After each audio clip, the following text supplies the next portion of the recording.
우리는 늘 신앙생활을 하기 때문에, 기독교 신앙생활을 하기 때문에 부활의 고백이 늘 일상적이지만 실제로 예수의 부활은 우연한 사건은 아닙니다. 전무후무한 유일한 사건입니다. 그렇지만 그 예수님의 부활에 대한 사건은 구약시대부터 하나님께서 말씀을 통해서 이미 우리에게 예언한 말씀인데, 그 말씀이 이루어진 사건이기도 합니다. 만약에 그리스도 예수의 부활의 사건이 일어나지 않았다면 기독교보다도 더 거짓 종교는 없는 것입니다. 예수께서 제자들을 데리고 3년간 사역하면서 자신의 부활을 예고하셨어요. 마가복음 3장 31절에도 보면 인자가 많은 고난을 받고 장로들과 대제사장들과 서기관들에게 버림받아 죽임을 당하고 사흘 만에 살아나리라. 예수님은 자신의 죽음, 그리고 죽음 이후에 부활에 대한 것을 미리 말씀하셨습니다. 그리고 예수님은 십자가에 죽으신 후 사흘 만에 부활하셨어요.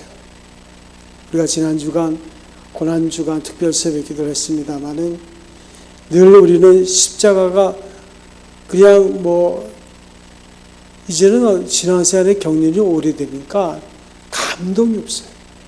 그렇지만 우리가 십자가의 죽음과 부활의 그리스도에 대한 명확한 이해와 믿음이 있으면 우리의 삶은 달라지는 거예요. 기독교는 부활과 함께 시작되고 부활과 함께 모든 것을 마무리합니다. 이 지구상에 예수를 믿는다고 고백하는 사람은 하나도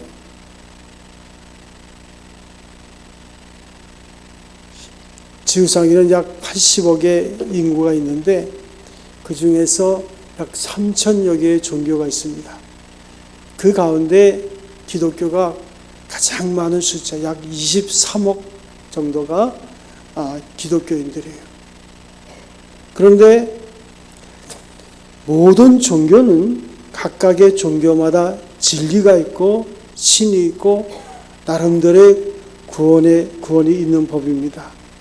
그래서 사람들은 가르쳐서 기독교가 너무 오만하다, 고집스럽다, 독선적이다, 혹은 배타적이다, 영적인 독재다. 아니, 예수를 믿어야지만 구원을 얻는다는 것은 너무 독단적인 것이 아닌가, 그렇게 말을 하면서 우리가 서로 종교 간에 포용하고 상호 존중해야 된다, 그렇게 주장하는 사람들을 우리들은 높이 평가합니다. 그래서 오늘날 종교다원주의를 쫓는 많은 젊은이들과 지성인들이 갖고 있는 생각의 흐름이에요. 그런데 우리는 이것을 경계해야 됩니다. 이런 주장은 다 기만에 지나지 않아요. 죽음으로 끝을 본 자를 우리는 구원자로 섬길 수 없습니다. 예수님의 무덤만이 유일하게 비어 있어요. 왜냐하면 예수님은 부활했기 때문에. 예수 그리스도 외에 죽음을 이기고 부활한 사람은 이 세상에 아무도 없습니다. 그래서 성경에서 말하는 구원이란 죽음을 이기는 거예요. 그런데 자기가 죽었으면서도 어떻게 죽음을 이깁니까? 그러나 예수님은 십자가에서 죽으시고 죽은 자 가운데서 다시 살아나셨어요. 그래서 죽은 자의 무덤을 놓고 경배와 찬양의 대상을 삼는 종교에는 구원이 없는 거예요. 그들을 아무리 경배해봤자 그들은 무덤의 시체로 존재할 뿐입니다. 구원이 무엇입니까? 전 인류가 소원한 구원이 무엇입니까? 그것은 죽음에서 우리를 건지는 거예요. 이 죽음의 문제는 인간의 힘으로 해결할 수 있는 문제가 아닙니다. 그래서 죽음에서 우리를 구원한 자는 죽음을 정복하고 살아나신 분이어야 돼요. 성경에 보면 하나님께서 분명히 말씀하시기를 예수 그리스도만이 죽음 가운데서 부활하여 능력으로 하나님의 아들로 인정되었다고 말씀하고 있어요. 그래서 히브리서 2장 14절과 15절에 보면 사망의 세력을 잡은 자, 마귀를 옵시하시며 죽기를 무서함으로 세상에 매우 종노라는 모든 자들을 놓아주려 하심이라. 이와 같이 죽음을 이기고 우리를 죽음에서 건져내신 그리스도 예수를 우리의 구원자로 믿는 것입니다. 이 예수 그리스도를 소개하고 전파하는 기독교만이 진정한 진리요 구원의 길인 거예요. 그래서 예수님의 부활은 너무나 중요합니다. 여러분 더 멀리 갈 필요 없이 덕소에 가보면 천부교라고 있어요. 그 천부교에 박태선은 자기를 영생불사라고 했습니다. 그래서 자기는 안 죽는다. 죽어도 다시 살아날 거다. 그래가지고 박태선이가 씻은 물, 발 씻은 물, 또 세수한 물, 그걸 엄청나게 비싸게 팔았어요. 그를 추정하는 사람들이 그 덕소에다 신앙촌을 만들고 초등학교, 중학교, 고등학교까지 거기서 다 다녔어요. 거기에 다 공장이 있었어요. 제조업이 있었습니다. 옛날에는 신앙촌에서 나온 간장, 담요, 카스미론, 이불 그런 것이 아주 질이 좋았습니다. 그렇게 추정했어요. 그리고 박태선이가 이제 예배를 인도하면 엄청나게 뜨겁습니다. 예배당에 꽉꽉 차가지고 그냥 박수를 치더라도 뭐 이렇게 치는 게 아니야. 막 이렇게 박수를 치면서 열광을 했어요.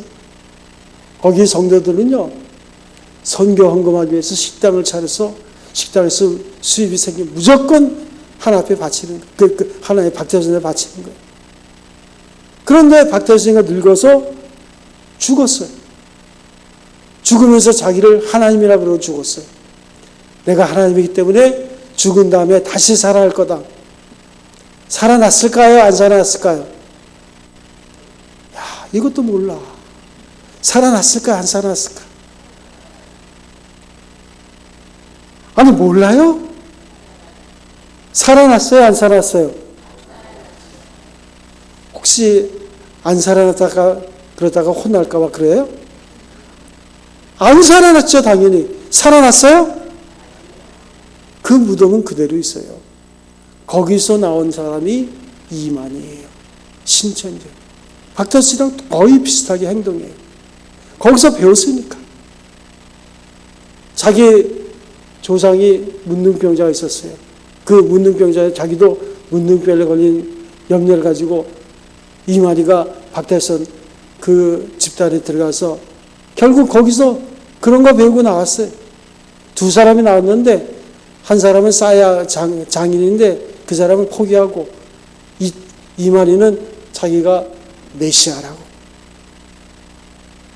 근데 여러분 이만희 설교를 들어봤어요? 메시아인데 늙어가지고 말을 못해. 무슨 말인지 한 문장을 알아듣지 못해. 그런데도 이만희가 메시아라고 추정하는 사람이 수십만 명이에요. 그도 역시 똑같이 영생불사입니다. 죽으면 다시 살아난다는 거예요. 이만희야 그냥 죽으면 그만이지. 그를 추정하는 사람들은 얼마나 억울한데. 제이메스는 통일교에서 문성면 밑에서 배우고 나와서 자기와 성적인 관계를 맺으면 구원을 얻는다고 가르치는 게 제이메스 정명서예요. 우리나라는요, 메시아가 많아요. 제이메스, 이만희, 그 다음에 장길자. 그런데 거기를 추정하는 사람들이 얼마나 많은지 몰라요. 그냥 열광적이에요. 완전히 헌신한. 제이메스는요, 제이메스가 성추행으로 그 현행범이 돼가지고 교도소에 들어갔더니 거기 들어가 있을 때 한 여인이, 추정하는 여인이 자기 자신과 자기 중학교 딸을 나체 사진을 찍어서 교도소에다 들여보냈어요. 그랬더니 제임스가 딸을 잘 키우고 있어라. 그리고 출소해가지고 딸과 어머니를 성추행했잖아요. 근데 문제는요, 그 어머니가 제임스한테 가서 너무너무 그 은혜에 감사하다고. 이런 미친 사람들이 있어요. 그게 바로 우리 주변 2024년 우리가 살고 있는 이 시대에 그런 사람들이 있는 거예요. 오늘 여러분들이 이 시간에 모여서 예수 그리스도의 부활절을 기념하는 예배를 드린다는 게 하나님의 감사할 따름입니다. 우리가 이 부활주를 맞아서 다짐하는 시간이 되어야 되는데, 특별히 이제 우리가 부활신앙에 대해서 우리가 생각할 때 먼저는 그리스도 예수의 부활을 철저하게 믿어야 되는 거예요. 우리가 생각하면 목사님 내가 예수님의 부활을 믿습니다 라고 고백하지만, 중요한 것은 실제로 예수를 믿는, 부활을 믿는다고 말은 하지, 지식적으로 말하지만 실제 삶에는 부활의 신앙이 없는 거예요. 적어도 우리가 예수 그리스도의 부활을 믿는다면 그 사람의 삶의 생각과 인격을 좌우할 만큼 능력 있는 고백이 우리에게 있어야 돼요. 생각해 보세요. 죽음을 이겼잖아요. 죽음을 이긴 그리스도 예수. 그분이 우리 안에 주의 성령으로 거하시잖아요. 이만희는 예수 그리스도 안에 있는 영이 자기에게만 임했다고 믿는 게 이만희예요. 그렇게 믿고 추정한 자들이 이만희를 추정한 자들이에요. 여러분 안에도 주의 성령이 거하신 줄로 믿습니다. 세상 끝날까지 우리와 함께 하신 줄로 믿습니다. 근데 문제는 우리가 지식적으로는 고백하지만 과연 우리의 삶 속에서 이 부활의 신앙을 체험하는 삶이 있는가? 우리가 철저하게 예수 그리스도의 부활을 이제 믿는다면 하나의 말씀을 주목해 봐야 돼요. 마가복음 16장 이하에 기록되어 있습니다. 예수 그리스도의 부활을 기대한 사람은 한 사람도 없었어요. 예수님은 제자들에게 몇 번이나 다시 살 것에 대한 것을 말씀하셨지만 막상 예수님이 죽으시고 3일 만에 부활하셨지만 예수님의 무덤가에는 제자들은 한 사람도 없었습니다. 오늘 성경 본문을 보면 아무도 예수님의 부활을 생각하지 않았어요. 막달라 마리아가 예수의 부활을 목격했는데 그도 예수님의 부활을 목격하기 위해서 무덤에 온 게 아니에요. 3명의 여인들과 함께 그리스도 예수의 죽음이 너무 슬퍼. 막달라 마리아는 7 귀신 들린 여자거든요. 그래가지고 완전히 버림받은 여인인데 예수님이 그를 만나셔서 그를 치료해 주셨어요. 그 은혜에 감사해서 평생을 주님께 봉사하며 살기로 그가 다짐을 합니다. 그런데 그 예수님이 죽었어요. 이제 소망이 없어요. 마지막 내가 예수님께 정성을 다하자. 그래서 몇몇 여인들과 함께 이제 3일째 된 날 새벽에 향유를 준비해서 죽은 예수님의 시체에 바르기 위해서 올라갔어요. 그러면서 그들은 걱정했어요. 예수님의 무덤을 바위로 봉해놨는데 그 무덤을 우리가 어떻게 열까? 그런데 가보니 바위가 옆으로 굴려져 있고 무덤이 비어있는 거예요. 그래서 너무 마음이 있어. 도대체 예수님의 시체가 어디 갔는가? 전혀 예수님의 부활에 대해서 그걸 예상하지 못하고 갔다가 예수님의 부활을 그는 목격하는 겁니다. 그래서 성경은 제자들이나 그의 여인들이 예수의 부활을 미리 준비하고 그 무덤에 방문했다. 그렇게 기록된 게 아니라 전혀 생각지도 않았던 일들이 일어난 것을 그대로 팩트, 사실 그대로 묘사하고 있는 거예요. 그래서 11절에 보면 여자들이 가서 예수님이 살아나셨다고 하자 그 말을 들은 사람들이 듣고도 믿지 않았다고 말씀합니다. 그리고 예수님이 부활하셨다고 외치자 그 말을 들은 다른 제자들도 역시 안 믿었다고 그랬어요. 베드로는 마리아를 가르쳐서 미쳤다고 그렇게까지 말했습니다. 나중에 예수님의 11제자가 있는 방에 나타나셨을 때 예수님은 그들의 믿음 없음을 책망하시는 것을 볼 수 있습니다. 예수님의 부활 소식을 믿지 않았기 때문에 믿음 없는 것과 마음이 완악한 것을 꾸짖었다고 성경은 기록하고 있어요. 그래서 우리도 아직 부활에 대해서 회의적인 분들이 있어요. 예수님의 부활을 목격하고 기록한 사람들이 기록을 정직한 마음으로 한번 대해보세요. 이것은 우리를 설득하려고 기록해 놓은 것이 아닙니다. 사실 그대로를 기록해 놓았을 뿐이에요. 엄격히 말하면 이 사실을 믿지 않을 수 없어요. 왜요? 그들은 전혀 예상치 못하고 무덤을 방문했다가 예수님의 부활을 목격한 거예요. 결국 십자가에 예수를 못 박아 죽인 자들은 부활의 사실 앞에 침묵하게 됩니다. 또한 제사장들은 예수님의 부활 현장에 있었던 그린들의 입을 막기 위해서 뇌물을 주고 시체를 누가 훔쳐갔다고 그렇게 말합니다. 그렇지만 역사 속에서 보면 빌라도가 이스라엘에서 사역을 마치고 로마로 돌아가면서 빌라도의 고백서, 빌라도의 보고서가 있어요.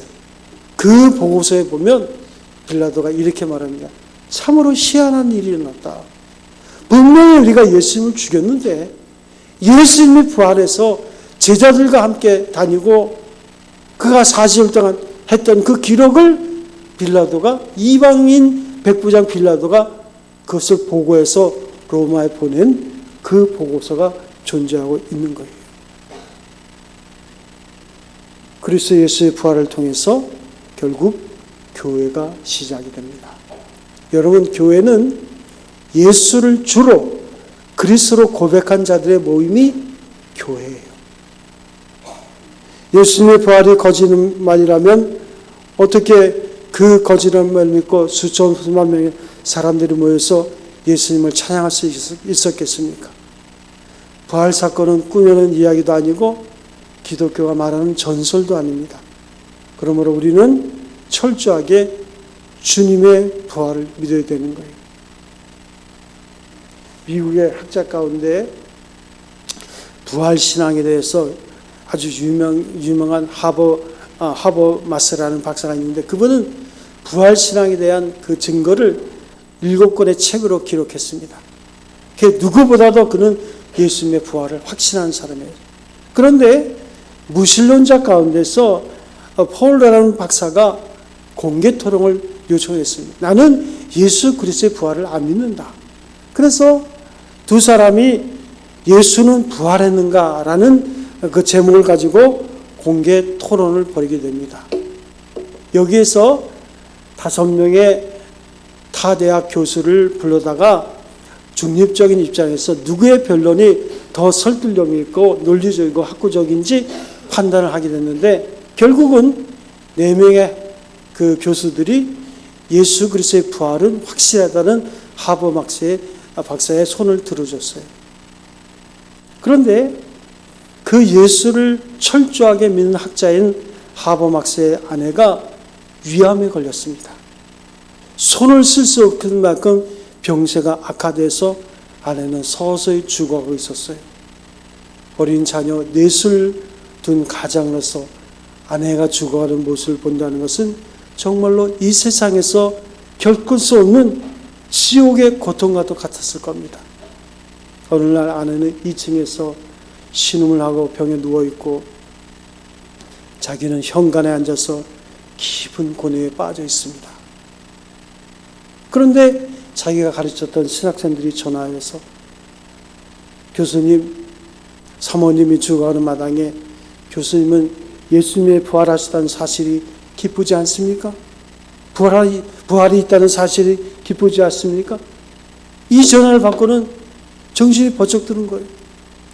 평생 예수님의 부활을 가르치고 증거한 사람에도 불구하고 아내가 죽어가는 현장에서는 부활신앙이 아무런 소용이 없는 것처럼 깊은 고통에 빠져 있었기 때문입니다. 그 전화를 받기 전까지만 해도 왜 하나님이 하필이면 내 아내입니까? 왜입니까? 왜 내 아내가 하필이면 이런 병에 걸리는 겁니까? 하고 하나님 앞에 항변하고 앉아 있었던 거예요. 그럴 때마다 하나님의 대답은 똑같아요. 나는 내 아들을 사흘 만에 살려내지 않았냐. 그런데 학생들의 전화를 받고 나서 하나님의 대답이 무엇을 의미한지를 깨달았다는 거예요. 그래, 하나님은 예수님을 사흘 만에 죽음에서 살리셨어. 그렇다면 내 아내도 반드시 하나님이 살리실 거야. 비록 육신은 죽을지라도 주님이 부활하신 것처럼 때가 되면 반드시 내 아내도 부활할 거야.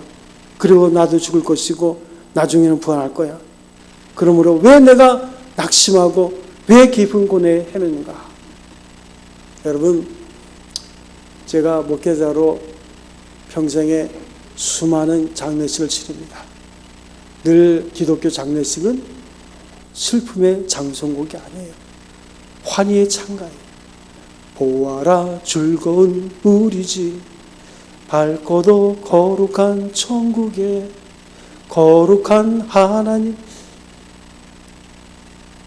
그러니까 참으로 기독교 장례식에는 행진곡풍의 그런 찬양을 하는 거예요. 제가 전에 제자훈련할 때 조선족 한 명을 제자훈련했는데 장례식이 나가지고 같이 데려갔어요. 그리고 이제 그 다음날 그 다음 주에 제자훈련 시간이 됐는데 질문을 하더라고요. 아니 목사님, 왜 기독교 장례식에는 그렇게 슬픔이 아니라 기쁨의 노래를 부르냐고.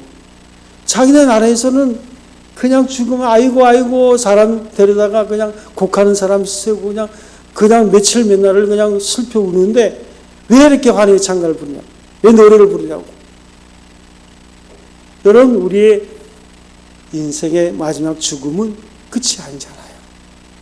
영원한 하나님의 나라, 부활의 생명을 가지고 그 나라에 임할 줄로 믿습니다. 그래서 우리는 죽음을 이기신 그리스도 예수, 그 믿음으로 환희의 찬가를 부르는 거예요. 우리 모두는 그리스도 예수의 부활을 믿고 있습니다. 그러나 죽어가는 사람들 앞에 놓고 예수의 부활의 신앙이 어느 정도 나에게 힘과 기쁨과 소망이 되는지는 다른 차원이에요. 예수의 부활을 철저히 믿어야 되는 이유는 어떤 상황 속에서도 그 부활 신앙 때문에 우리가 좌절하지 않는다는 거예요. 죽음 앞에서 굴복되지 않는다는 거예요. 어떤 상황 속에서도 우리는 생명 되신 주님을 찬양할 수 있습니다. 왜냐하면 주님께서는 우리를 위해서 부활하신 거예요. 그러니까 많은 분들이 예수 그리스도의 십자가, 거기서 내 죄는 끝났어요. 그러나 우리는 어디까지? 십자가를 넘어서 부활의 신앙을 가지고 어디를 살아야 돼요. 그럴 때 우리는 힘있게 우리의 인생을 사는 거예요. 철저히 믿는다는 것은 나의 부활 신앙이 나의 삶 전체를 지배한다는 것입니다. 또한 우리는 이 부활의 신앙을 담대하게 전할 수 있어야 돼요. 15절에 보면 예수께서 제자들에게 말씀하시기를 너희는 온 천하에 다니며 만민에게 복음을 전파라. 여기서 복음이란 예수 그리스도가 죽음을 이기고 부활하셨다는 거예요.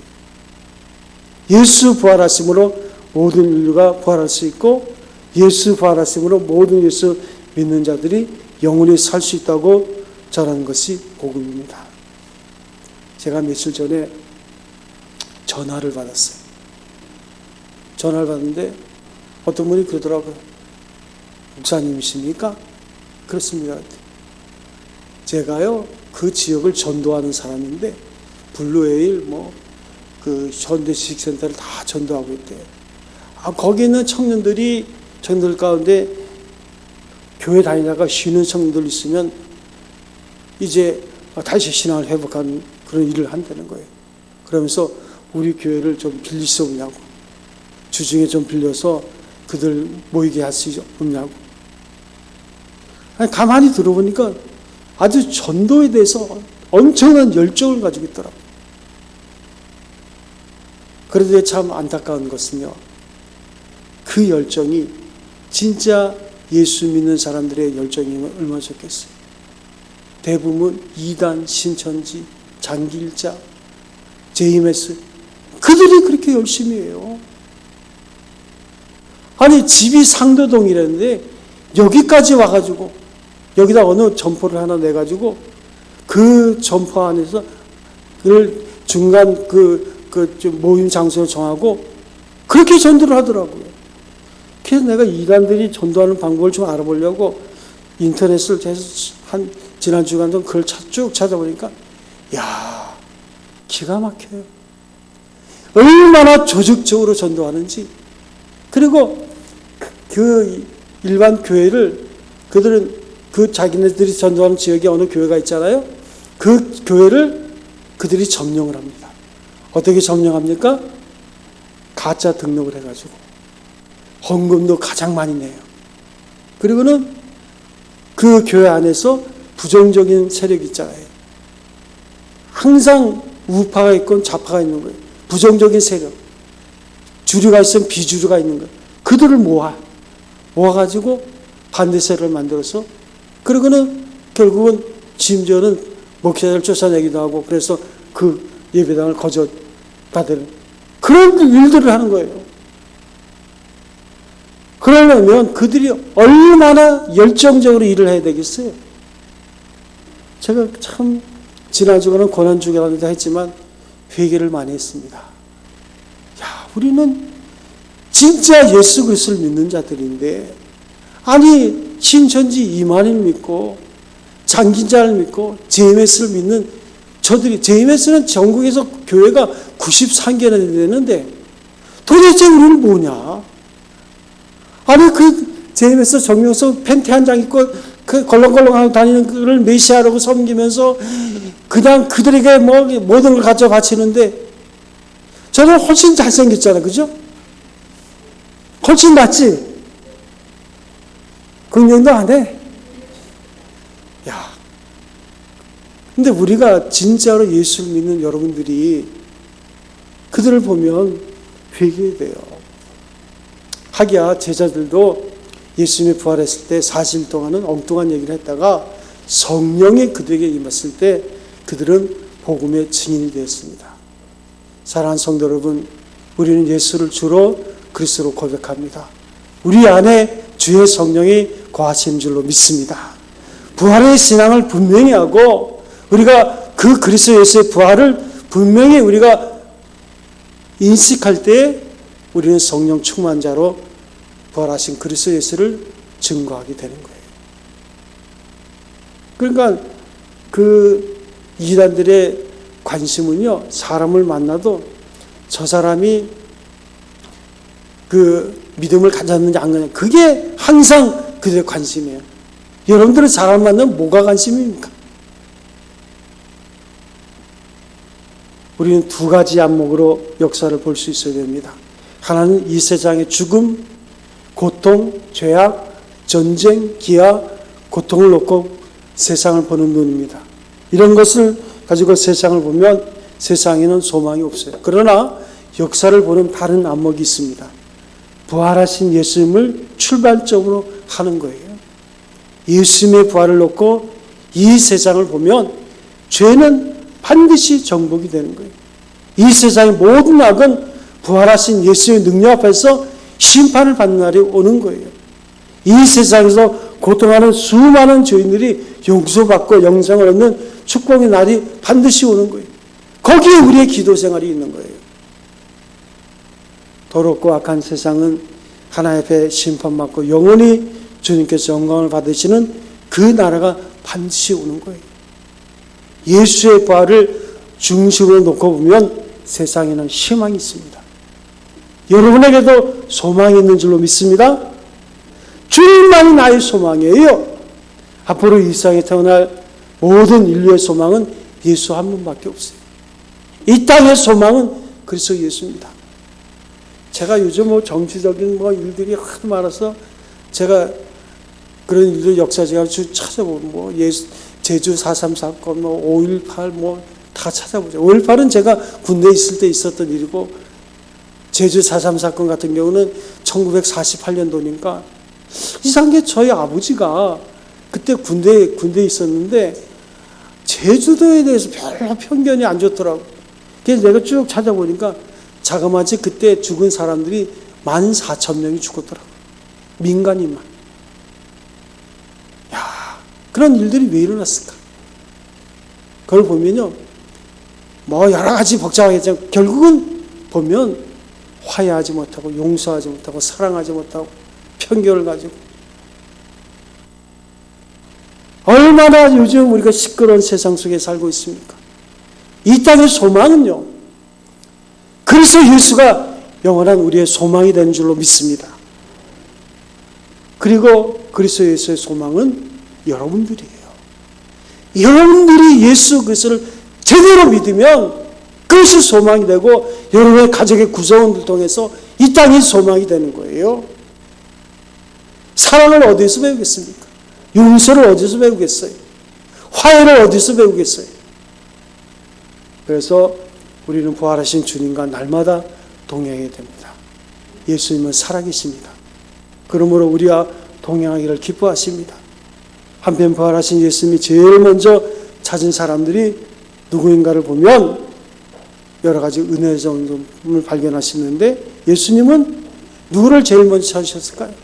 그 시대의 대제사장이나 또 바리새인들과 장로들이나 또 예수님이 부활했다고 지붕에 올라가서 자신을 선포한 것이 아니라 한 여인, 버림받았던 막달라 여인을 예수님께서 제일 처음 찾으시는 거예요. 소망을 잃고 슬퍼하며 눈물 흘리고 있던 초라한 여인, 막달라 마리아를 먼저 만나셔서 왜 우냐고 물으십니다. 막달라 마리아의 눈물을 보신 거예요. 이분이 바로 부활하신 주님입니다. 부활의 주님은 그녀의 눈물을 보셨어요. 슬퍼하는 여인, 세상으로부터 버림을 받은 여인, 아무 소망이 없어 보이는 여인, 그를 만나신 분이 부활의 주님이에요. 또한 예수님은 물을 걸어잠그고 눈물을 흘리며 통곡하는 제자들을 찾아오십니다. 두문부철하고 소망 없이 하루하루를 보내는 제자들을 찾아오셨어요. 또한 예수님은 예수님의 십자가 가운데서 배신하고 도망쳤던 베드로를 찾아가십니다. 베드로는 예수를 볼 때 고개를 들지 없었어요. 그때 예수께서 디베레 바닷가, 갈릴리 바닷가에서 고기를 잡던 베드로에게 네가 나를 사랑하느냐? 야, 자신을 배신했던 그 베드로에게 네가 나를 사랑하느냐? 3번 물으시고 그 베드로, 연약한 베드로에게 새로운 사명을 주시고 네가 나의 미션을 이루라. 예수님은 그를 일으키시고 쓰라린 기억들을 치료해 주시는 거예요. 그를 끌어안아 주셨어요. 바로 이분이 예수님이에요. 그래서 구약 성경에는 하나님은 상한 갈대를 꺾지 아니하시고 꺼져가는 등불을 끄지 아니하신다. 상한 심령을 주님께서 원하시는 거예요. 우리를 대부분은 세상을 사는 조건들이 다양하지만 인간의 실존 밑바닥을 보면 거의 비슷합니다. 우리도 막달라 마리아처럼 눈물이 있어요. 인생의 좌절을 맛본 사람입니다. 인생의 무서운 시련 앞에 고통을 받는 사람들이에요. 내 힘으로는 일어설 힘이 없어 때로는 주저앉을 때가 있는 거예요. 우리도 제자처럼 실패한 사람들입니다. 어떤 면에서는 믿었던 것이 다 날아가 버린 허물을 느끼기도 하는 사람들입니다.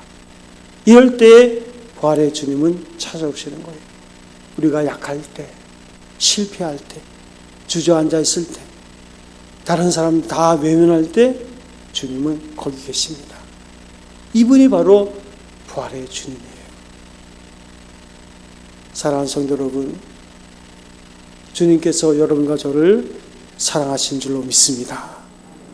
우리가 오늘 2024년도 부활의 주님, 부활절 기념 예배를 드립니다.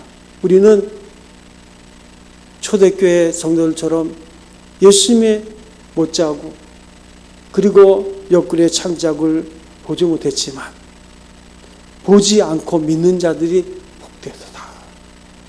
오늘도 우리 안에 영으로 거하시고 세상 끝날까지 주께서 우리와 함께 동행하신 줄로 믿습니다. 그 살아계신 하나님, 그 하나님이 날마다 우리의 삶 속에서 부활의 신앙으로 증거되는 귀한 삶을 살 수 있는 성도 여러분 되시기를 주님의 이름으로 축원드립니다. 우리 255장, 이 찬양의 가사가 엠마오로 가는 두 제자, 그들은 예수님의 부활을